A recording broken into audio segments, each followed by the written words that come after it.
दोस्तों आज हम करने वाले हैं सोल लैंड 2 के एपिसोड 43 को फुल एक्सप्लेन। अगर आपको वीडियो थोड़ी सी भी अच्छी लगती है तो प्लीज वीडियो को लाइक करो और चैनल को सब्सक्राइब जरूर कर लेना। अगर आपने अभी तक इसके पिछले पार्ट को नहीं देखा है तो एक बार देख लेना, वो सभी चैनल पर अवेलेबल है। गाइस वीडियो को शेयर जरूर करना और इस वीडियो का लाइक टारगेट है 500, जल्दी से कंप्लीट करवा दो क्योंकि आगे की एपिसोड के लिए एपिसोड की शुरुआत होती है और हमें मास्टर शैन को दिखाते हैं जो बच्चों से कह रहे होते हैं इनर स्कूल के जो पीपल्स हैं उन्हें श्रेक एकेडमी के प्रोटेक्टर भी माना जाता है और इसलिए ही इनर सेंचुरी का एक और नाम है श्रेक गार्डियन और मैं कुछ श्रेक गार्डियन का कैप्टन हूँ और इनर सेंचुरी का हर एक पीपल श्रेक गार्डियन का एक मेंबर है और यह इस श्रेक गार्डियन के रूप में अपनी ट्रेनिंग को कंप्लीट करते हैं। और यह न सिर्फ पीपल की एबिलिटी और एक्सपीरियंस पर डिपेंड करता है बल्कि हम भी उससे स्पिरिचुअल गाइडेंस प्रोवाइड करवाते हैं। और न सिर्फ श्रेक एकेडमी को ग्रेट स्ट्रेंथ के साथ वाले स्टूडेंट्स को ट्रेन करवाने की जरूरत है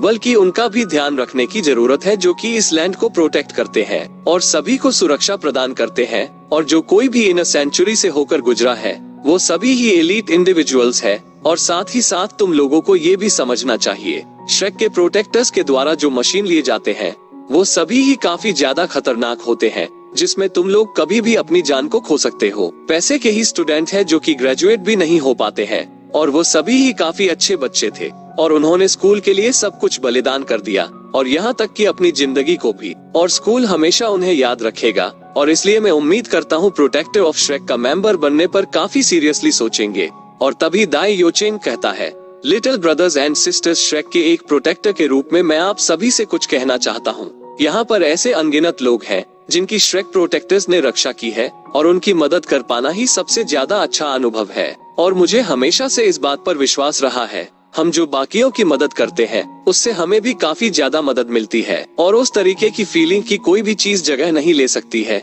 और श्रेक एकेडमी का एक प्रोटेक्टर बनना मेरे जीवन का प्राइड बन गया है। और इनर सेंचुरी के लिए जो लाइसेंस है वो स्ट्रेंथ, रिस्पॉन्सिबिलिटी और सिंसेरिटी है और मैं उम्मीद करता हूँ कि आप सभी ही उन्हें एक्सपीरियंस कर सकते हैं। और तभी मास्टर शैन कहते हैं, तुम लोगों को अभी के अभी ही आंसर देने की जरूरत है। क्या तुम लोग गार्डियन ऑफ श्रेक को ज्वाइन करोगे? इन सारी बातों को सुनकर सभी लोग ही जोश से भर उठते हैं और यह सभी ही कहते हैं हम ज्वाइन करेंगे।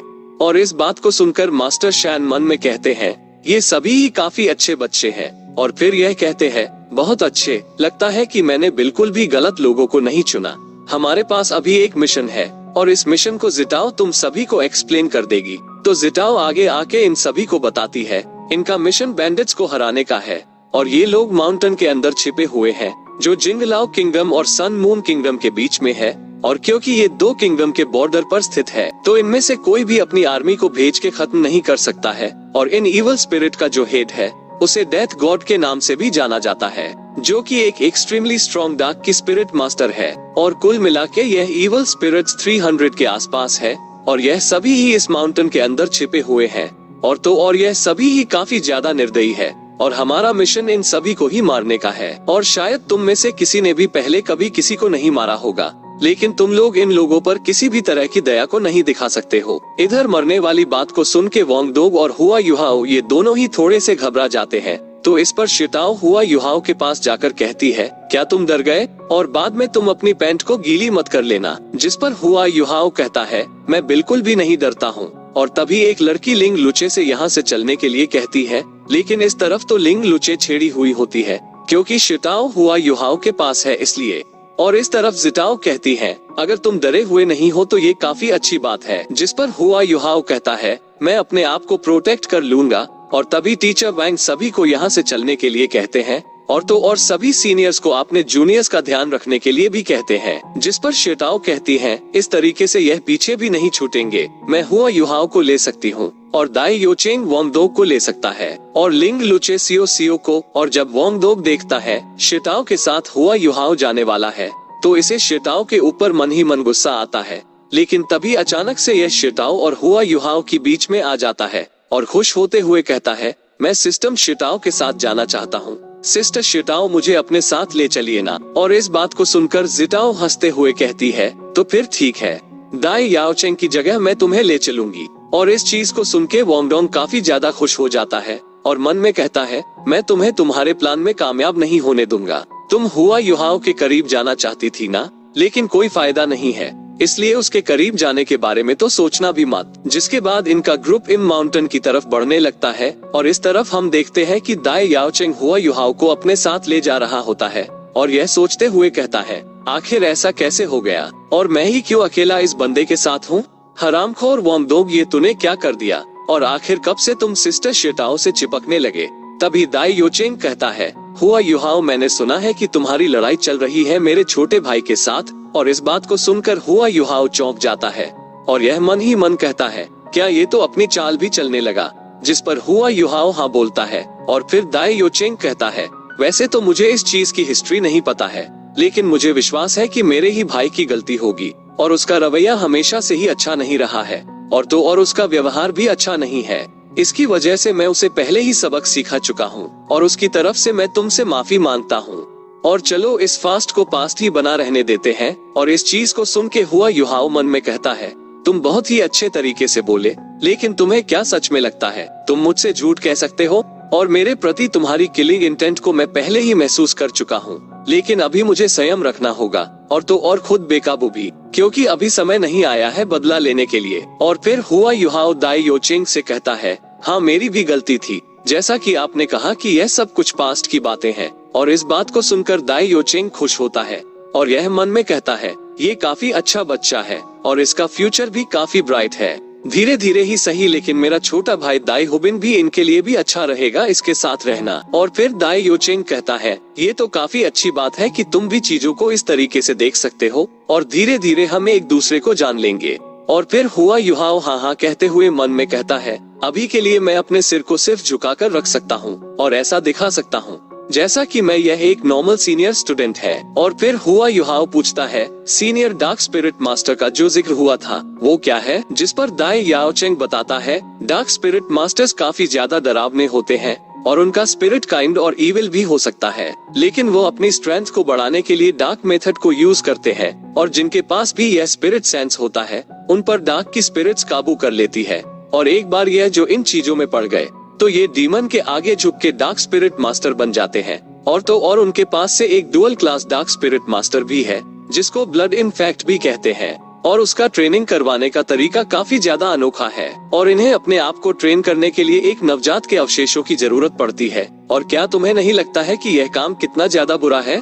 और इस मेथड को यूज करके उन्हें सिर्फ 20 सालों की जरूरत होती है डोलू क्लास तक पहुंचने के लिए। और उसकी स्ट्रेंथ काफी ज्यादा डरावनी थी और उसने हमारे स्कूल के काफी सारे स्टूडेंट्स और टीचर्स को भी मारा है। और हमारे श्रेक गार्डियन का जो पिछला कैप्टन था उसे 5 सालों का समय लगा इसे हराने के लिए और इस समय तक उसने काफी सारे बच्चों को नुकसान पहुंचा चुका है।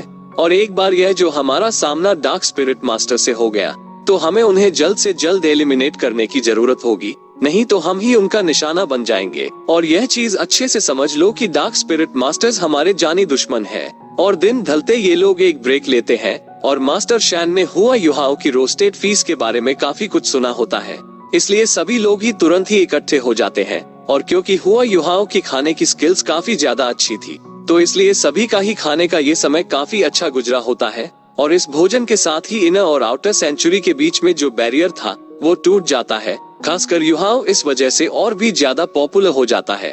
और आखिरकार एक दिन बाद ये सभी ही माउंटेन पहुंच जाते हैं और यहाँ पर जिंगलाओ किंगडम की एक टुकड़ी भी होती है जिन्होंने इन्हें सिग्नल दे दिया होता है। और इस सिग्नल को देखे दाई याओचेंग कहता है, टुकड़ी हमें सिग्नल दे चुकी है तो चलो हम वहाँ पर चलते हैं। और एक बार यह जो हम वहाँ पर पहुँच जाए तो हम वहाँ पर आराम कर सकते हैं और हम इविल स्पिरिट्स की इंफॉर्मेशन को भी इकट्ठा कर पाएंगे। और मेरे फादर भी वहाँ पर है और मैं आप सभी को ही उनसे मिलवाने के लिए ले चलूंगा। और इस तरफ जू संशी कुछ होते हुए कहता है, आखिरकार हम अब आराम से रेस्ट कर सकेंगे और पता नहीं कि वहाँ पर कुछ अच्छा खाने के लिए होगा भी या नहीं। तो बी इससे कहता है, तुम बस खाना ही जानते हो, हम यहाँ पर व्हाइट टाइगर ड्यूक से मिलने आए हैं जो कि यह काफी ज्यादा इम्पोर्टेंट पसंद है। और इस तरफ हम हुआ युहाओ को देखते हैं जिसका काफी तगड़ा वाला दिमाग खराब हो रखा होता है और यह मन में कहता है, क्या मैं अभी उससे मिलने जा रहा हूँ? और ये तो वही पसंद है जिसका मॉम ने हमेशा इंतजार किया। और वैसे तो मेरी आंधी जिंदगी उससे मिली है, लेकिन जब से मैंने जन्म लिया है मैंने तब से कभी उसे नहीं देखा है। और दाई याओचेंग के फादर ही व्हाइट टाइगर है और यह वही पसंद है जिसने मेरी मॉम को फेंक दिया। और इन्हीं बातों को याद करके हुआ युहाओ को काफी ज्यादा गुस्सा आ रहा होता है, इस तरीके से यह अपने आप को ही इंजर्ड कर रहा होता है और इसकी ऐसी हालत को देखकर वोंग डोग को भी इसकी चिंता होने लगती है और यह कहता है, हुआ वाई यूहेच, शांत हो जाओ, क्या वह तुम्हें पहचान लेगा? जिस पर हुआ युहाओ कहता है, नहीं, उसने पहले कभी मुझे नहीं देखा। जिस पर वोंग डोंग कहता है, ये तो अच्छी बात है, और क्या तुम उसे देखना चाहते हो? और अगर नहीं तो मैं कोई बहाना बना दूंगा। जिस पर हुआ युहाओ मना करते हुए कहता है, मैं जाके उसे देखना चाहूंगा।